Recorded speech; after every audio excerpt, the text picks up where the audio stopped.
जो जय श्री राम बुलवा दे जबरदस्ती।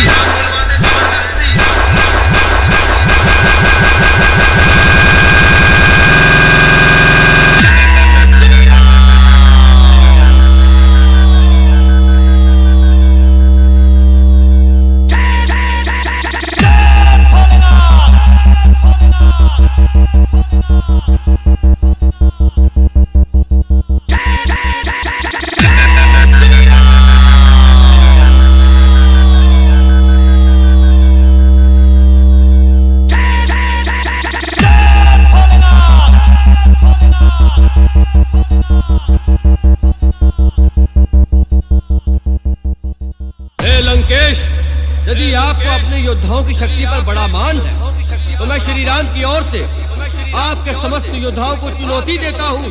मैं अपना पैर आपके इस दरबार में जमा देता हूँ।